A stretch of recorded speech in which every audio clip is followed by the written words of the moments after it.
Well, good afternoon, everybody. I am so glad to see each and every one of you here to the Marc LaHood campaign. Ready to go, Mark. We right now are on the last leg of the campaign, and we all need to get out and campaign for Marc LaHood. Get all of your friends and family to go vote for Mark, and let's get him over the finish line because we need Mark in the House. He is a strong conservative, and the more I get to know about Mark, the more I like him, and the more I'm getting ready to serve with him in the next legislative session. We also have two other legislators with here this evening, which I'm very proud to announce, and I'm glad that they're here in support of Mark for governor.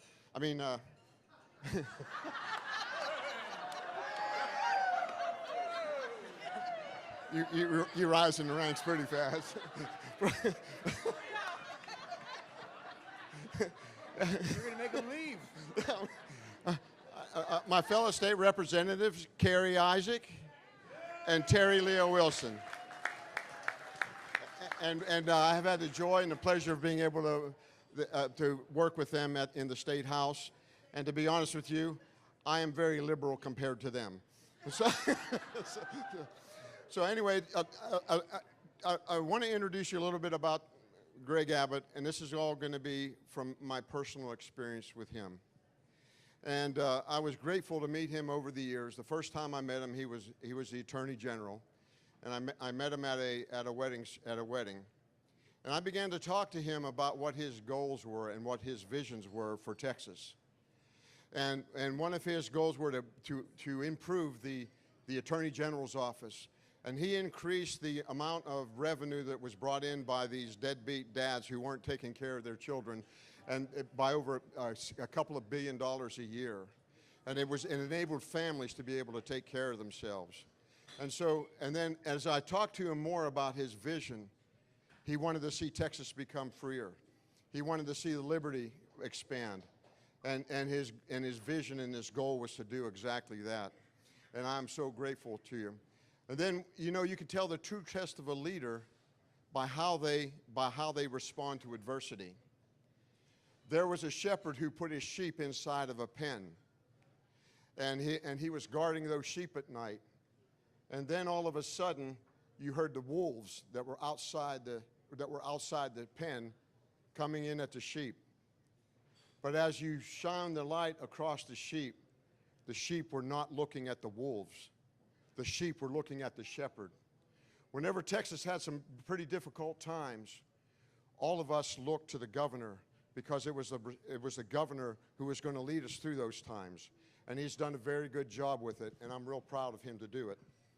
Whenever I travel to other states and I say I'm from Texas, before I even get Texas finished up, they say, "Oh, I love your governor."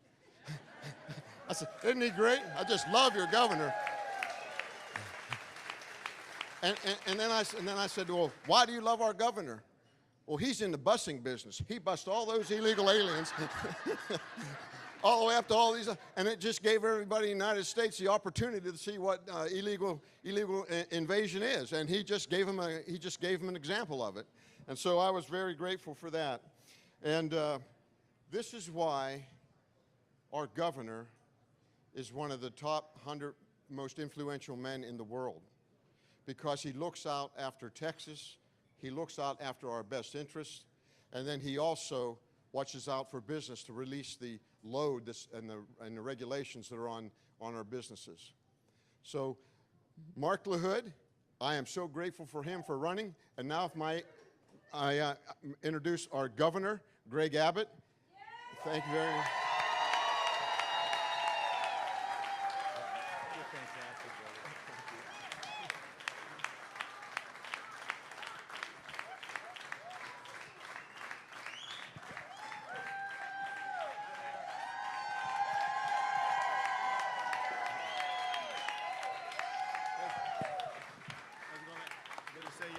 LaHood, good to see you, man. Thank you.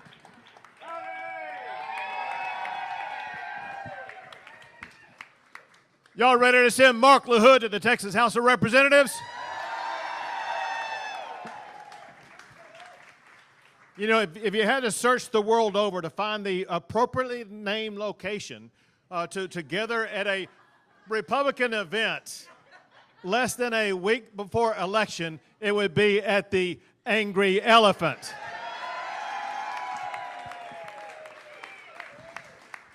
But let's be clear about something. It's not just the elephants or Republicans who are angry. It's the independents, it's the undecided. Even Democrats are angry about what Kamala Harris and Joe Biden have done to our country. They want to stand up, they want to fight, and they want to return Donald J. Trump to the White House.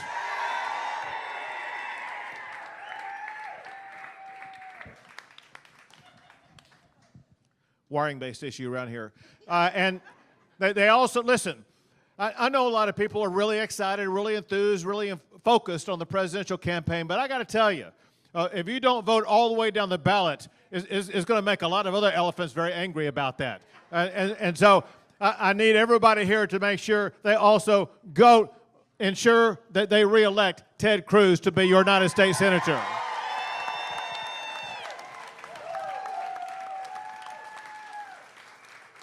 And as you cast those votes, go all the way down the ballot. And for those of you in the district, be sure you vote for Marc LaHood for state representative.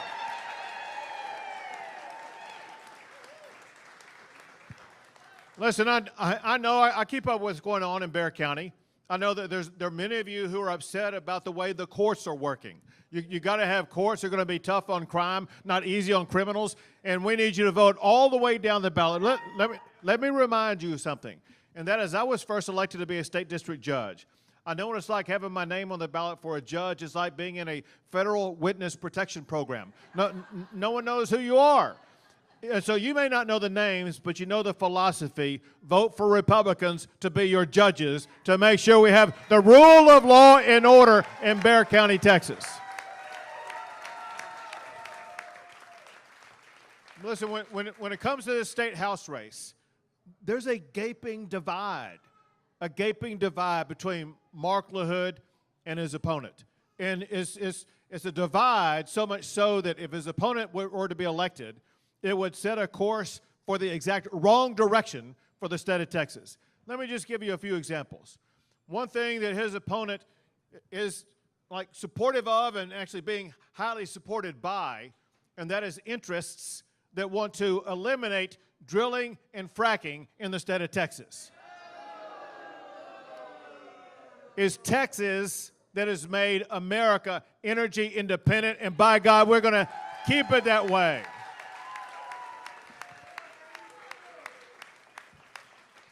But putting aside the need for oil, by the way, you need oil for more than just for your gas tank.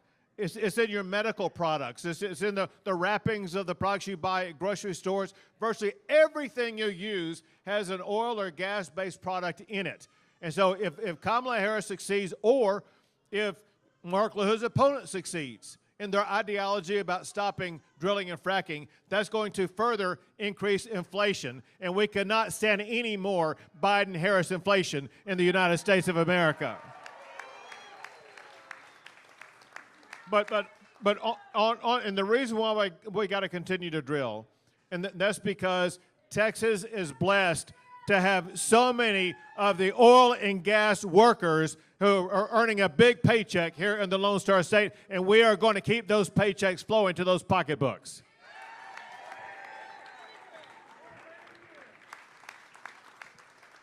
There's another issue that this is just defies common sense at all. And that's just the issue that Harris and Biden tried to force on us.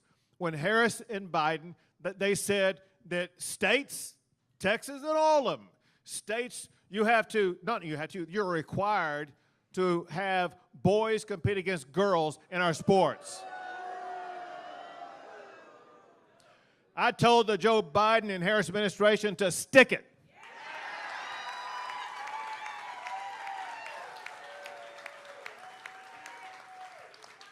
Working with Representative Desario, these great state reps with us here today, I signed a law saying no men in women's sports in the state of Texas.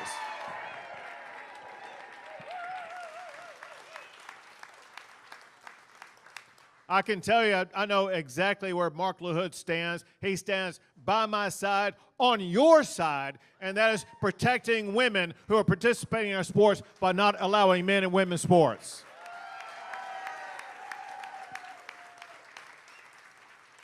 His opponent refuses to say the same. She's supported by people who support allowing boys into girls' sports. That's just wrong. Not only is it wrong policy-wise for your district, it's wrong ideologically. It undermines the values of what it means to be a Texan, and we're going to have Marc LaHood representing your Texas values.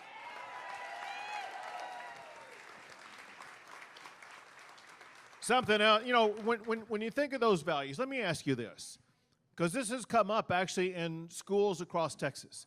There's a school, the Dallas Independent School District, for example, a huge school district. They had an education guide informing families and students in that district how they can change their biological sex.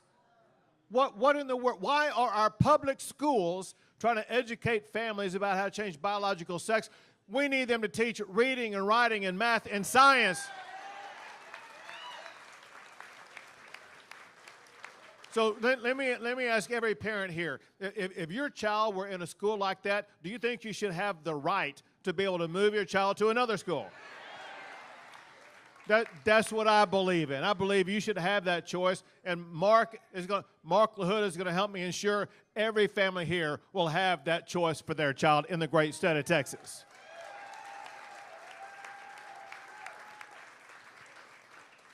Something else about schools, you know, is school districts, that's where your property tax bill largely comes from.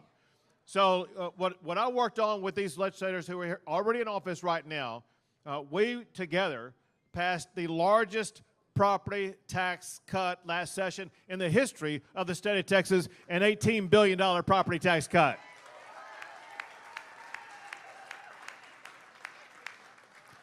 So here's the deal. I can tell you right now, going into this next session, we're going to have at least a $20 billion budget surplus. I want to work with these legislators, and I want to work with Marc LaHood and make sure we pass another huge property tax cut.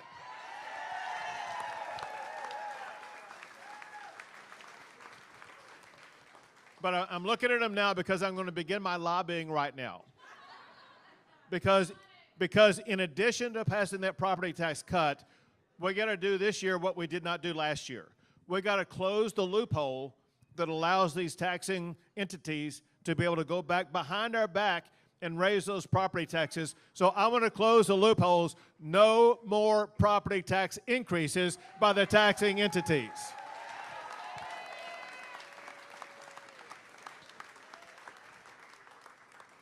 But y'all know the issue.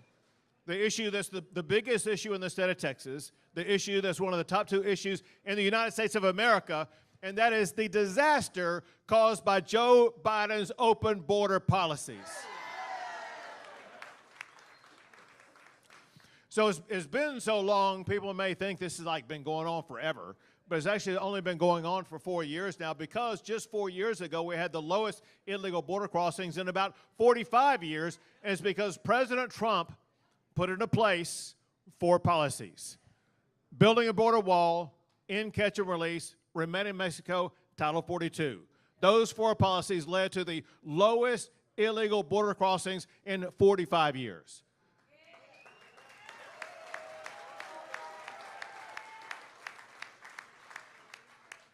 Remember those 4 policies, because Marc LaHood's opponent came out and said she disagreed with each of those 4 policies. So because Biden and Harris, because they would not enforce the law, by the way, in addition to what Trump had left in place, there are 3 laws. You know how Biden tells you and Harris tells you, well, we need another law passed to be able to do something about it? They're either lying to you or don't know what they're talking about, or all of the above. And so know this. Long before Biden took office, long before George W. Bush took office, there were 3 laws in the books. One that requires the president to deny illegal entry. another that requires the president to detain anybody who does enter illegally, and another one that requires the president to build border barriers. Biden and Harris refused to do any of those three things. And you know what? We are Texans, and so we took matters into our own hands.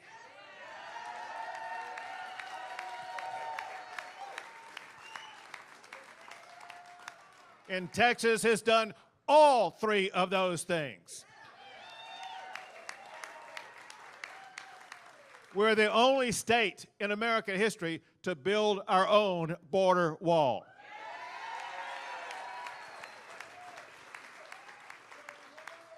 The only, say it again. Build a wall. So that if you go to our social media accounts, you'll see construction underway today, where more border wall is being built today. And did y'all see that story where we acquired more than 1,000 acres to build even more border wall? So here's the difference. So we built the exact same wall Trump put up, with one difference, and that is Texas has put up more of Trump's border wall than Trump put up in the state of Texas. But there's another type of wall that we've built, and that is we've deployed thousands of National Guard, and they have, give it up to our great National Guard in the state of Texas.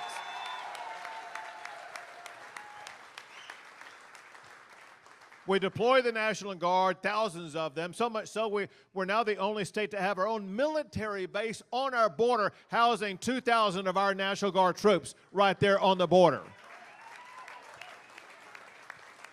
And they have built hundreds of miles of concertina razor wire border barrier, backed up by anti-climb barrier, backed up by National Guard, to make it impossible for people to cross in those areas.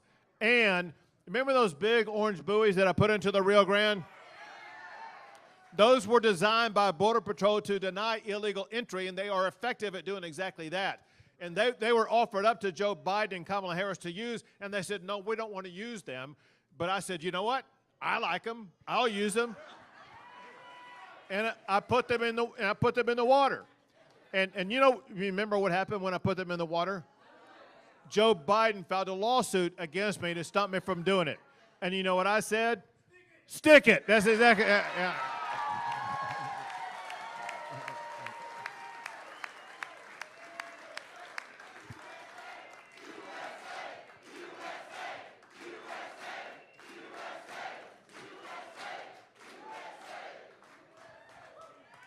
Bunch of patriots around here, by God. Yeah. There we go. So listen. So Biden filed a lawsuit, and I said stick it.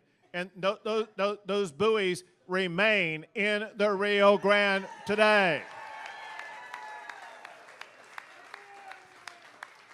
But it got even better because we got some pretty good lawyers. And we fought that fight in the court, and went in front of the entire Fifth Circuit Court of Appeals judges, and they agreed Texas is allowed to keep those buoys in the river, and we're going to add even more.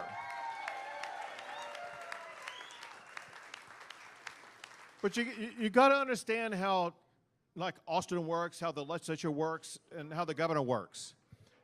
Every single one of these strategies took place only because these legislators, and Durazio, where's, there you, these three legislators, I didn't see you there for a second.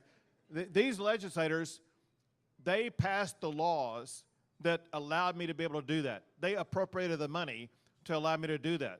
My point is that this is a multi-front effort that requires legislators who are going to empower the governor to do this. And that's why this election is so important. I know for a fact Marc LaHood will empower me to do it. I know from what she has said, his opponent will not empower me to do it. If you want a secure border, you need to elect Marc LaHood to be your state representative.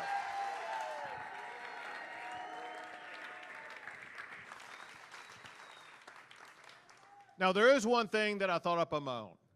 And what happened is that I saw the chaos that was going on the border. I saw the carnage created by Biden and Harris. And I sent them letters. I said, please come see the carnage that you've caused down here. I sent them a total of 8 letters, and you know what? They never replied to a single one. Well, no, here's the deal. I actually did send them an invoice already.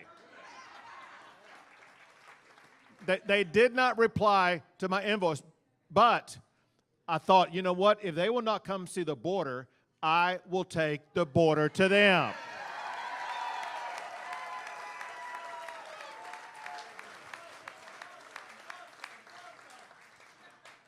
So I Googled it and found out that Washington, D.C.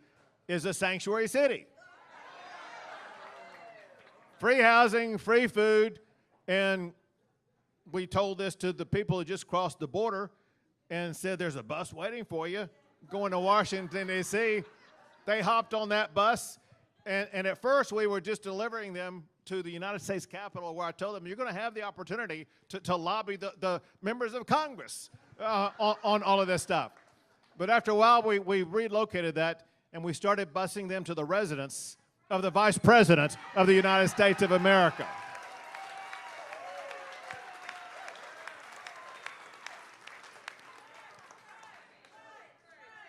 There you go. That's right. And then to the sanctuary city of New York City, Chicago, Philadelphia, L.A., across the United States of America. And suddenly a change swept across our country. There was a Texas problem, and that Texas problem became a problem of the United States of America.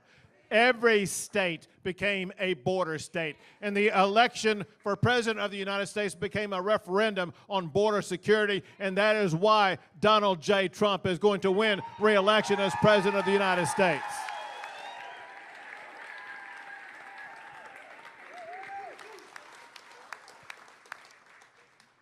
But I tell you, as great as that may be, we're going to be dealing with struggles here if we don't all do our part and get people like Marc LaHood across the finish line.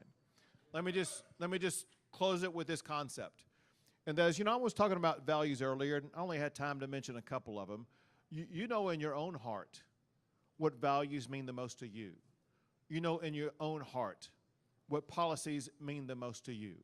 And your values are going to be voted against you if you leave it up to somebody else to go cast those votes. And that means more than just you going to cast your vote. I know that most people here have cast a vote.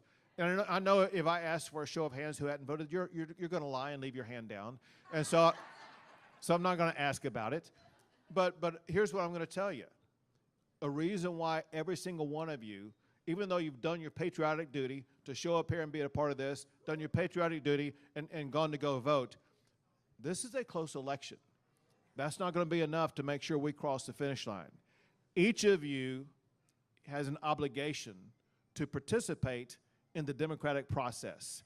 Get involved, and each of you must be responsible for getting 10 other people to go vote. So are there any football fans here? Are there any Spurs fans here? So here's the deal. Let's stick with football. All right. Listen, it's an easy analogy. If you've ever watched a football game, which some of you sounds like you may do more than once, but so you're maybe at a game, you're in the stands, you're yelling for your team, and you may be yelling against the other team. Like when the other team has the ball, you make a lot of noise so they can't score and all that kind of stuff. When they're trying to kick a field goal, you're trying to yell to get them distracted, whatever the case may be. And I'll be honest with you. You're yelling, it makes you feel good, but you're not making a difference in the game. You're not tackling anybody. You're not scoring a touchdown. You're not kicking a field goal. In politics, the same thing kind of happens. You're cheering on your team. You're fans in the stands right now, and you're cheering on your team right now. And you'll do the same thing from your couch when you see something on TV. You're yelling in favor of Marc LaHood or whoever you're rooting for, and you're yelling against Kamala Harris and whoever else you're against. But here's the deal. Your shouting doesn't make a difference. Will not determine the outcome of this. That's the difference between sports and politics. In sports, you're relegated to only the stands. In politics, you're expected to get out of the stands and get onto the field and be a participant yourself.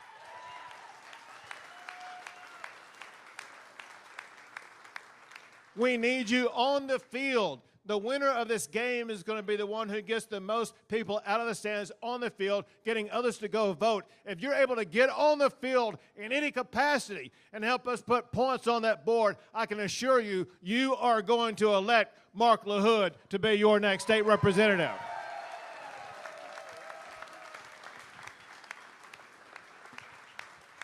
So join me in welcoming your next state representative, Marc LaHood.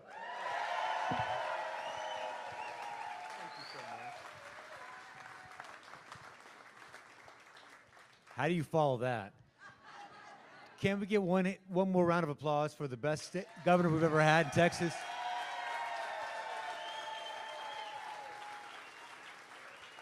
Thank you, Governor. Marc, thank you so much for coming out. And thank each and every one of you all for taking time out today. The governor stole my thunder. So what am I going to talk about? I'll tell you this, and he summed it up perfectly. We're all here for a reason. I've knocked thousands of doors and talked to thousands of people.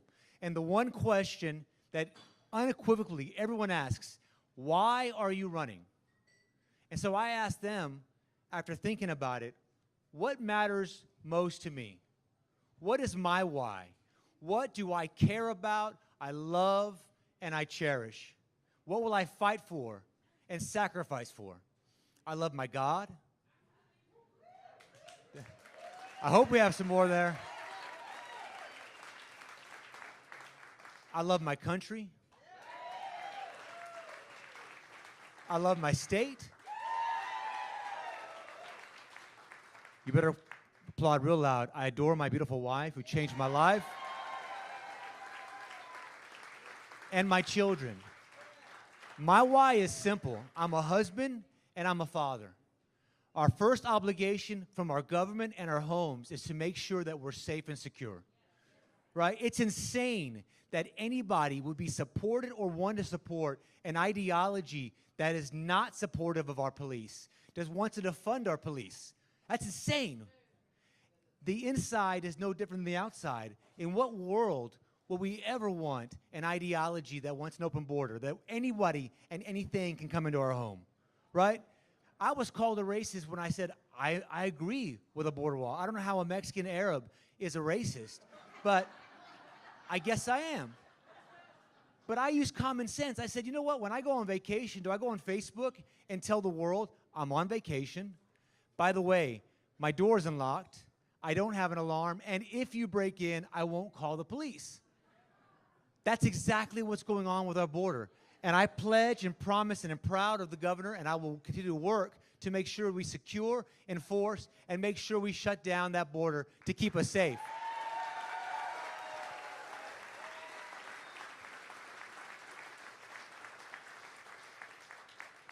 Again, as a husband and father, my number one priority is providing for my family, right? How many of us are being beaten down with property taxes, right?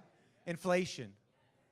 The governor has made instrumental work, and I am proud of that, and I'm looking forward to helping that, as well as continuing to grow Texas.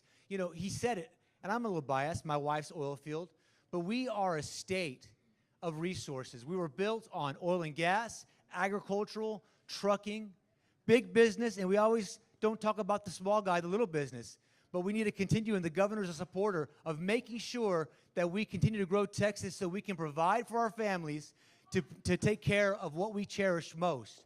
Can I get an amen on that?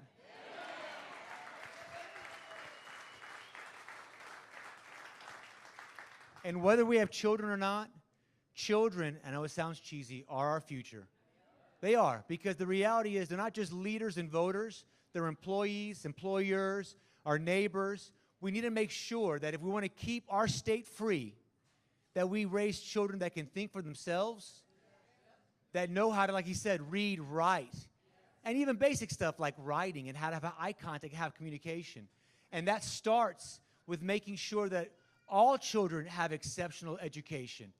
But there's a lie that they've been saying, that if we empower parents, if we give parents the right and the freedom to do what's best for their children, that is at odds with educating all of our children. That's a lie.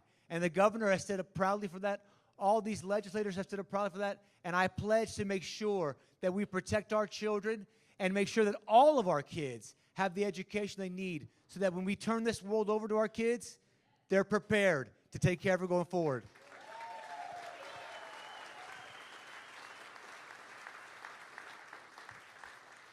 So thank you all for coming out. Like the governor said, if you haven't voted, please make sure to vote. We have today, we have tomorrow, and we have Tuesday. And they're counting on us saying, oh, the line's too long. I've worked a poll every day that I'm not in. Sorry, I'm in a suit. I was in court this morning at Escosa. Every day I see people pull in. I walk up to them, and they ask how long the line is, and they drive off. And I hope they come back. Apathy is the only thing that will defeat us. Apathy is the work of the devil. We have to make sure we get out and vote. Exercise our voice. We, the people, control our fate. We, the people, can assert our voice and our destiny. Thank you all so much. Governor, God bless you, and God bless you all. Thank you, Governor. Thank you so much. I appreciate it.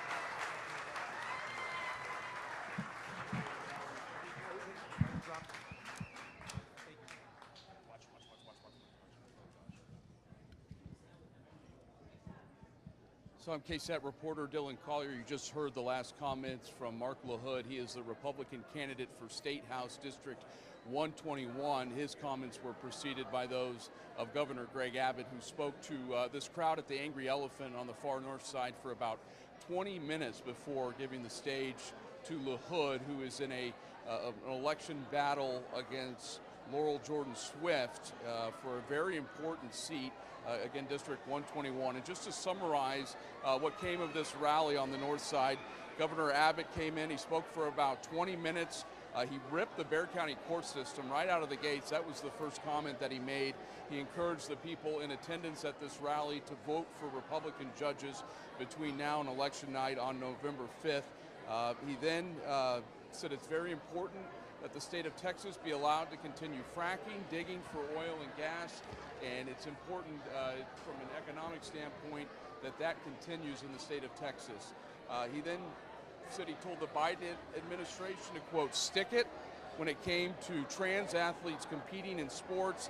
He used that as a segue into school choice, which is a major part of this campaign for both LaHood and Swift, is whether or not families in Texas should be given a stipend of some kind, a voucher that would allow them to have their child go to a private school when they would otherwise be at a public school. Opponents of the voucher program, both here in Texas and in other states that have tried that type of system, have said that it is very damaging to public education and hurts more children than it helps.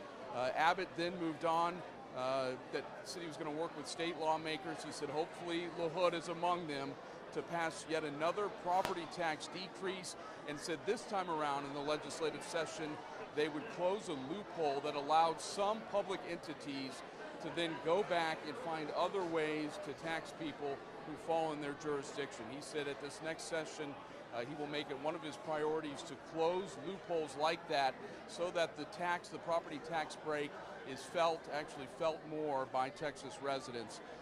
He then went on to talk about what he called the, quote, disaster at the border. Said Texas has picked up enforcement where the Biden administration has not. Mr. LaHood then took the stage and talked about the border, said that is one of his priorities, making sure that it's secure and that it not, in his words, continue to be a problem for all Texas residents. LaHood also pledged to protect Texas children and give them the freedom to seek education where they want it. So again, Governor Abbott had gone a different direction from Representative Steve Allison, the Republican who had held this seat until this year, and LaHood playing into that school voucher topic as one of the ways that he thinks he can get into office and take over as representative for State House District 121. It is worth noting it's about 2:50 p.m. right now. 40 minutes from now at Brook Hollow Library, LaHood's opponent, Jordan Laurel Swift, will be joined by a number of people, including Representative Allison, who appears that he's coming across the political aisle to throw his support behind Swift. She will be joined by them for their own rally as we get just 6 days away from election night. For now, on the far north side, Dylan Collier, KSAT 12 News.